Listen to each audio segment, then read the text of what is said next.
masama bang magalit? Ang sagot, hindi. Bakit po? Siyempre po, dahil bilang tao, tayo ay may emosyon. At kasama na ang isa sa mga emosyon na yon ay magalit. Pero ang tanong, anong ginagawa mo pag nagagalit ka? Gumaganti ka ba? Nagdadabog ka ba? O nagsasabi ng mga masasakit na salita? Dearly beloved, hindi masamang magalit. Pero mababatayan natin kung mali ang galit natin ayon sa kung ano ang ginawa natin pag nagagalit tayo. In our gospel for today, Jesus said, "Whoever is angry with his brother will be liable to judgment."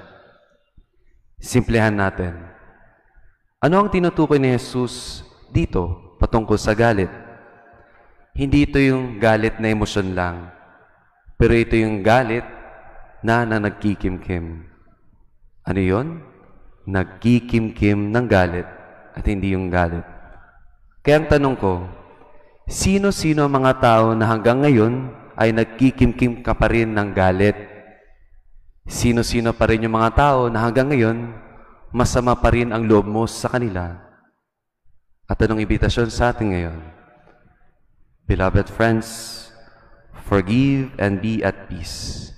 We have heard in today's gospel, go first and be reconciled with your brother. Imagine niyo po, mas masarap at payapang tulog ng nakaaway ninyo habang ikaw ay galit pa rin at hirap makatulog. Be at peace. Patawarin mo na sila. Ephesians chapter 4, verse 26, St. Paul said, "If you are angry, let it be without sin." Magalit kayo, ngunit huwag magkasala. Isa sa mga binabanggit ko, o mga iba't ibang dikon, sa banal na misa ay, let us offer each other a sign of peace.